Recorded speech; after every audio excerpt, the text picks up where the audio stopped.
Bonjour à tous, je vous rassure sur la qualité de la vidéo, ça va durer juste 1 minute. Après, c'est une autre vidéo qui va enchaîner. C'est une vidéo que j'ai fait il y a 6 mois pour la chaîne YouTube Les Mémoires d'Adrien, ouais, ça s'appelle comme ça. Du coup, je m'adresse à un certain Adrien dans la vidéo. Et c'est un questionnaire qui s'intitulait Ma bibliothèque idéale en 20 livres. Donc, il nous pose 20 questions auxquelles on doit répondre. Je m'étais prêté à l'exercice à l'époque. Il avait sélectionné mes vidéos. Et il y avait eu des très bons retours, des très bons commentaires. Les gens m'avaient vraiment apprécié. Du coup, je la remets disponible pour mes abonnés. Donc, il n'y a pas les commentaires Adrien, mais il y a mon questionnaire à moi. À l'époque, j'avais pas fait les montages, mais depuis, je les ai faits. Donc, c'était vraiment plaisant. Et du coup, je vous souhaite bon visionnage. Et puis, je vous invite à faire le questionnaire, vous aussi. Je l'avais moi-même envoyé à d'autres gens. C'était vraiment sympa. Donc voilà, bon visionnage à tous. Salut Adrien. Déjà je voulais te féliciter pour tes vidéos qui sont toujours intéressantes à regarder, à suivre. Notamment ta dernière initiative de ta bibliothèque idéale en 20 livres, qui est un peu un instrument de torture, hein, parce que je t'avoue qu'il y a des fois c'était compliqué de répondre, de choisir qu'un seul. Et j'ai envoyé le questionnaire à plusieurs personnes de ma famille, de mes connaissances, donc c'était vraiment une bonne idée, ça les a un peu torturés aussi. Donc voilà. Donc on va commencer tout de suite. Donc ta première question, c'est votre roman français préféré. J'ai longtemps hésité, mais je vais choisir Les Bienveillantes de Jonathan Little, qui est un assez gros pavé, hein, qui fait presque 1000 pages, qui est même un gros pavé, hein. On suit c'est l'histoire d'un officier SS allemand. On va suivre, donc ça parle principalement de la Shoah, mais pas que, ça parle aussi de sa vie privée à cet officier. Et donc, du coup, ça va nous expliquer le génocide des Juifs, hein, qui a été. Mais surtout, alors ce qui se passe dans les camps, mais aussi ce qui se passe en dehors des camps. Ça parle pas que des camps, ça parle aussi des réunions que les nazis ont eues entre eux, comment ils ont parlé, comment ils ont organisé. Et donc, historiquement, c'est un côté très intéressant parce qu'on a un peu, si tu veux, l'arrière-plan de tout ça. Et on a aussi, à travers ces personnages, on se rend compte qu'il y a des personnes, je mets des guillemets ordinaires à la base, qui se sont fait endoctriner, qui ont fait des choses absolument horribles. Et donc, notamment cet officier SS, qui en plus a une vie de famille bizarre, donc vraiment il n'y a aucun repos. Mais c'est très très bien écrit, vraiment c'est une des meilleures écritures que j'ai lues jusque-là. Et puis c'est très intéressant, les personnages, c'est fictif, hein, c'est pas un vrai, il n'a pas existé cet officier SS là, donc c'est vraiment un personnage. Les personnages sont horribles évidemment, mais sont à la fois extrêmement intéressants parce qu'on sent qu'il y a une vraie recherche historique derrière. C'est passionnant. C'est passionnant, c'est dur, c'est très bien écrit, mais c'est vraiment un bouquin qui m'a marqué toute ma vie au fait. Donc c'est aussi ça aussi préféré, c'est que celui qui va vous marquer, qui va vous laisser des traces aussi. Et je pense que c'est le bouquin que je me souviens le plus, alors que j'ai lu il y a vraiment au moins 10 ans. Donc voilà. Pour votre roman étranger préféré, j'ai choisi. Celui-là, je l'ai. Je peux vous le montrer. J'espère qu'on va le voir. Je ne sais pas si on va bien le voir. C'est La plus secrète mémoire des hommes de Mohamed Mbougarsar, qui est qui n'est pas traduit. Il a écrit en français, donc c'est un roman francophone. Mais c'est un auteur sénégalais, donc je pense que je rentre dans la question.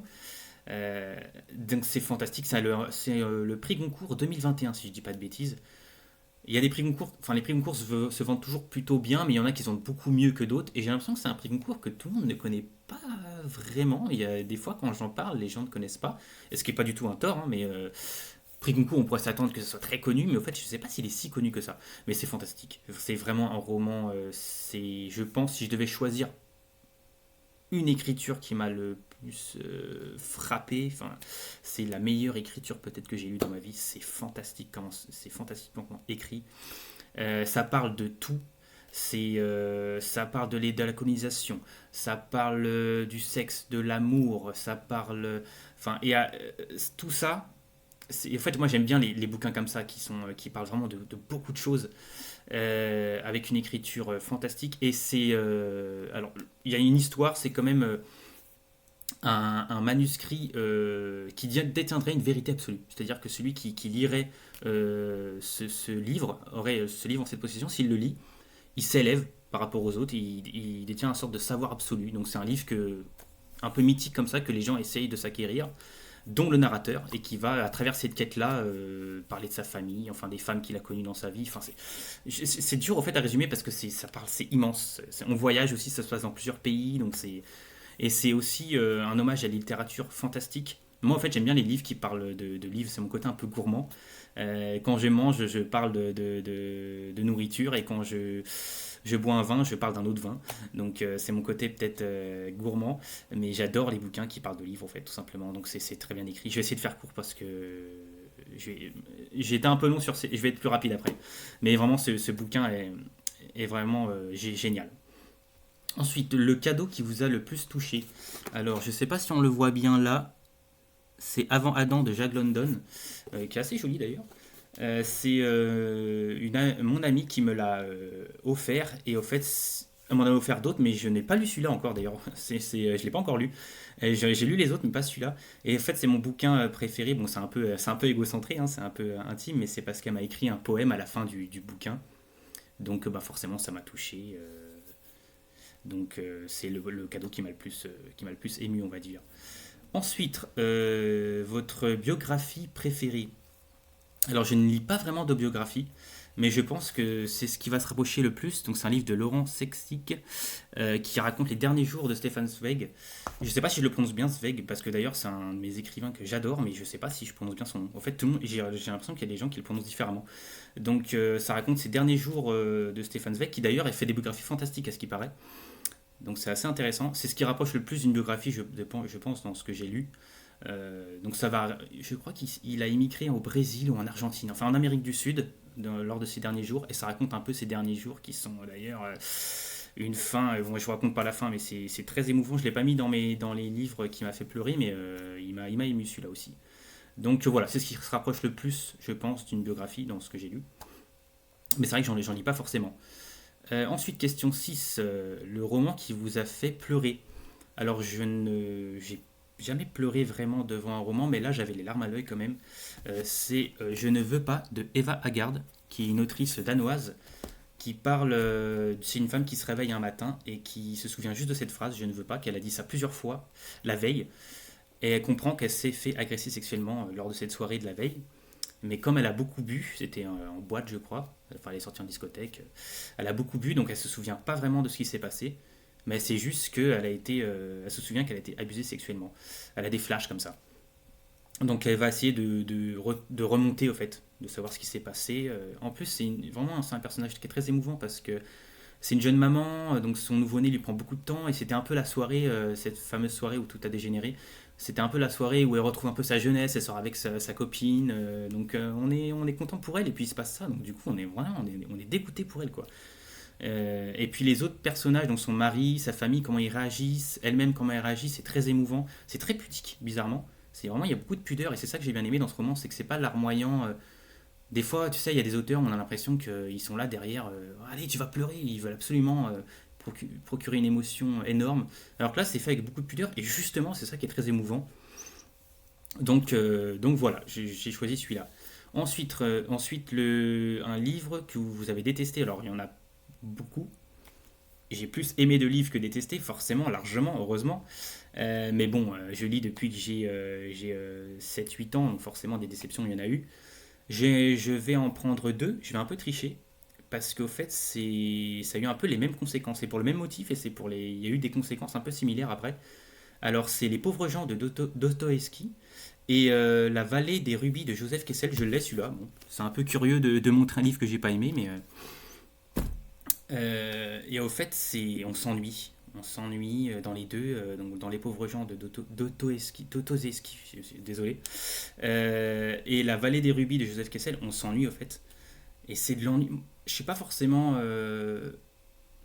Il peut se passer pas grand chose dans un livre, ça me dérange pas forcément si c'est bien écrit, s'il y a des belles descriptions, si ça prête à la réflexion. Je suis pas quelqu'un où il faut forcément qu'il se passe plein de choses dans le roman.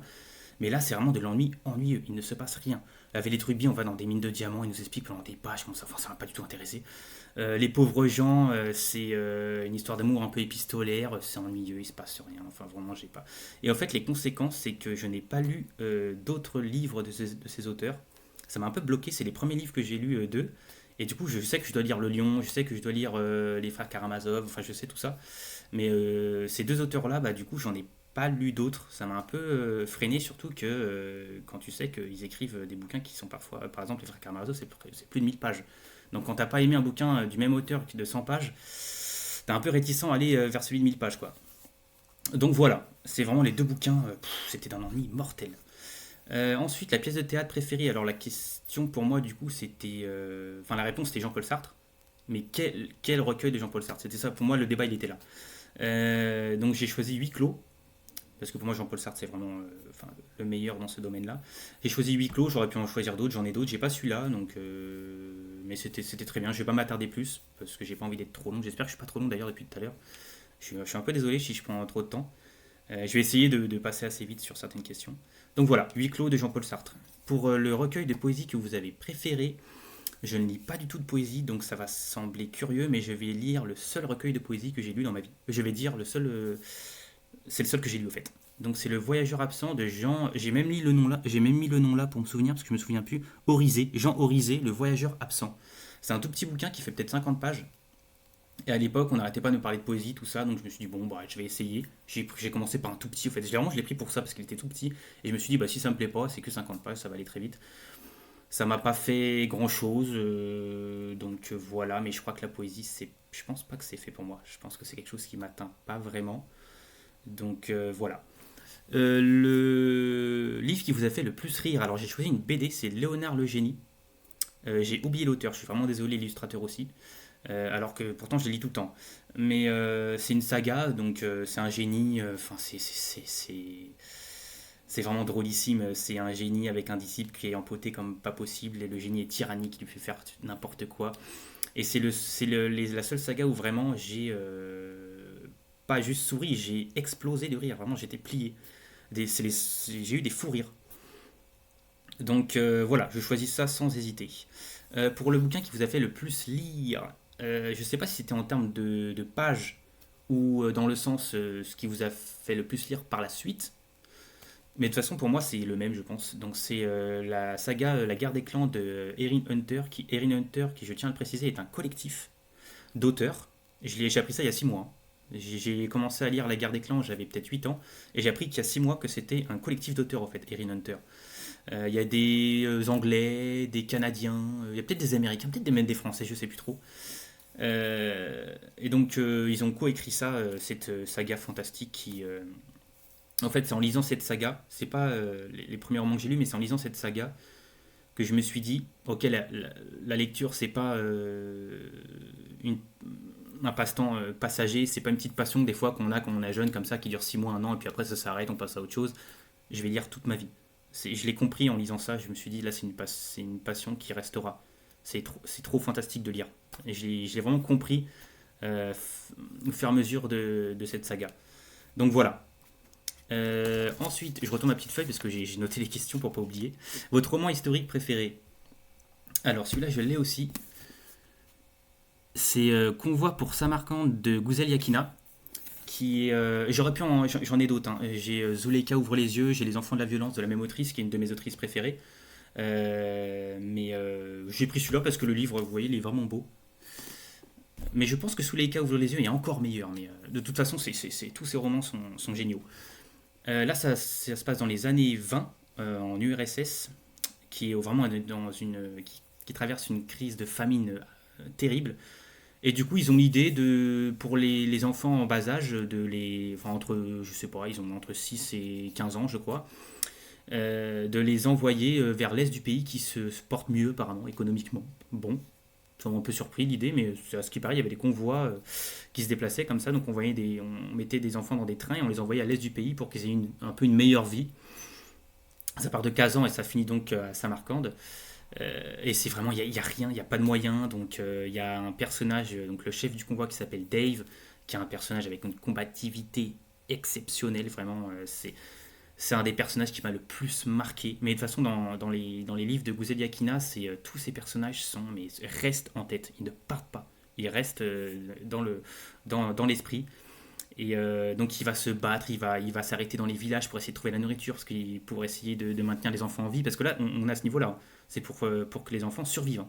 Donc, c'est une question de vie et de mort. Vraiment, il n'y a rien, il n'y a pas de nourriture, ils n'ont pas de moyens, donc ils envoient un train, on ne sait pas quand est-ce qu'il part, on ne sait pas combien de temps il va mettre, des fois il s'arrête, il y a des pannes, ils s'arrêtent dans la forêt pour essayer de trouver quelque chose à manger. Ils sont je ne sais plus combien de gamins, mais je crois qu'ils sont presque une centaine. Donc c'est vraiment... c'est passionnant, historiquement ça explique très bien l'époque, et enfin c'est fantastique. Faut vraiment lisez Gouzel Yakina, c'est incroyable. Ensuite, mon premier roman, bah, je vais mettre la saga Chair de poule. Parce que je sais pas si c'est vraiment le tout premier, mais c'est dans les premiers.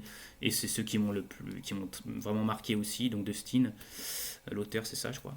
Et voilà, donc voilà. Je vais pas être plus long. En général, les gens connaissent de toute façon. Donc voilà, j'ai pas été très original, mais c'est la vérité. Donc voilà.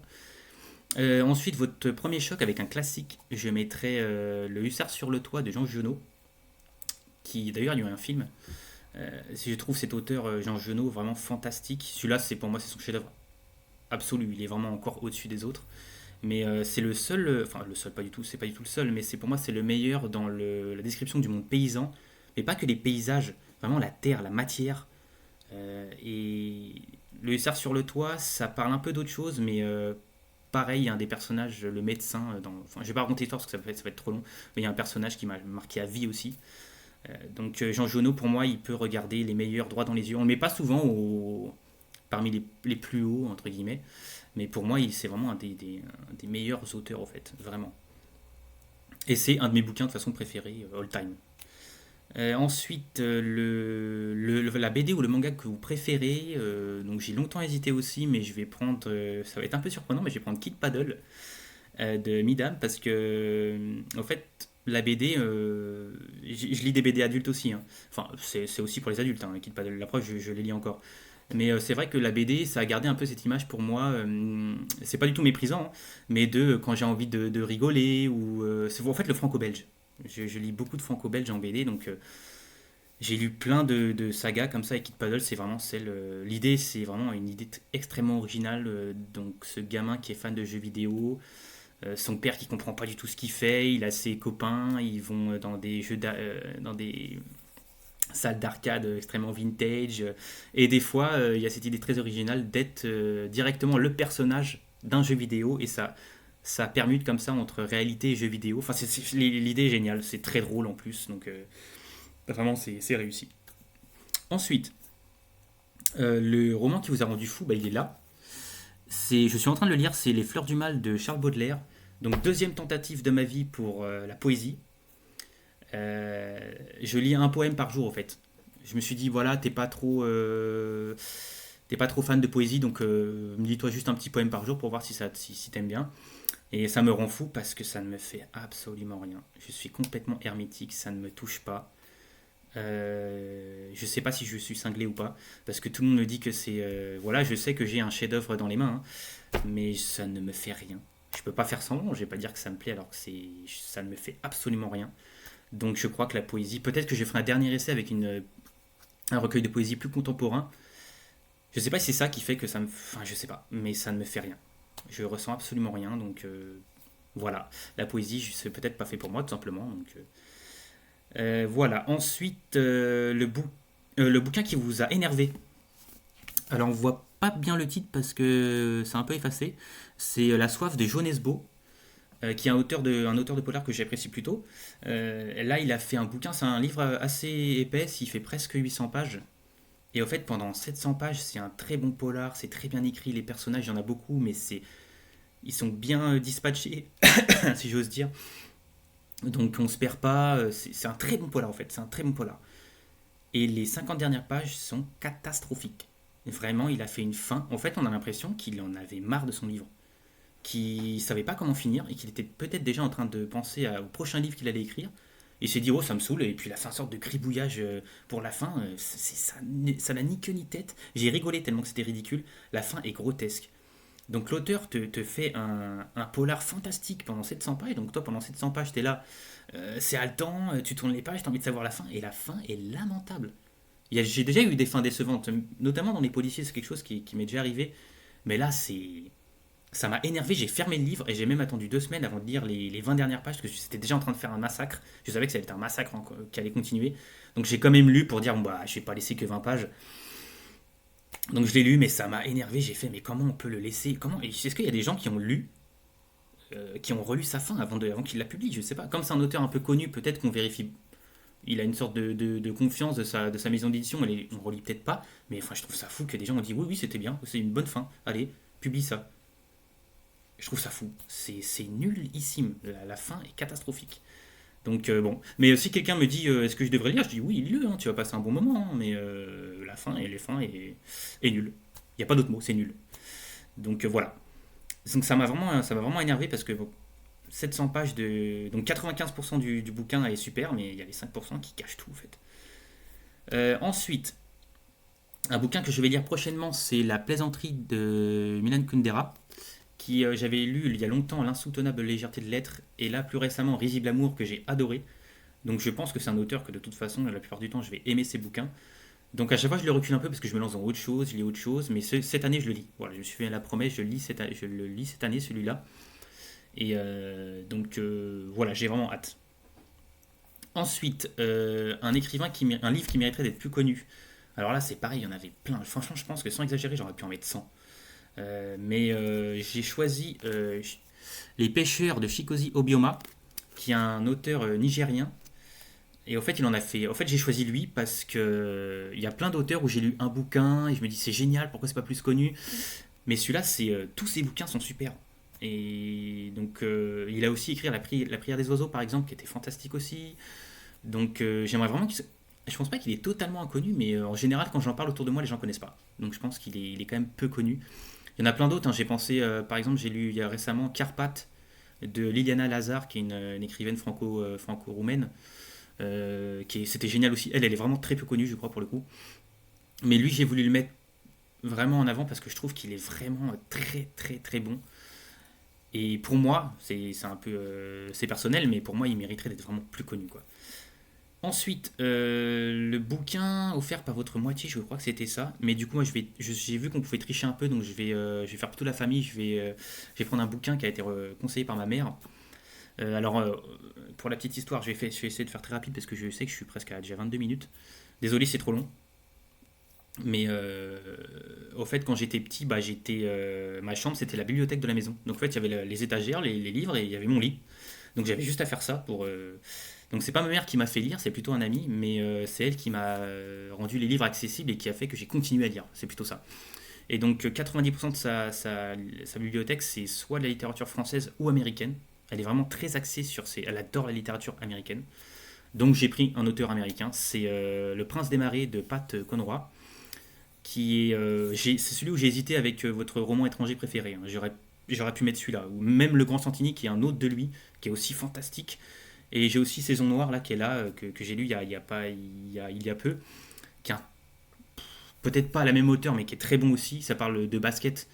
D'ailleurs, s'il y a des fans de basket, mais lisez Saison Noire de Pat Conroy. Hein. C'est vraiment des chapitres entiers où il décrit des matchs presque en commentateur sportif, mais c'est haletant. Mais moi qui connais pas du tout le basket, et c'est peut-être le sport que je ne regarde jamais, j'ai adoré. Donc voilà.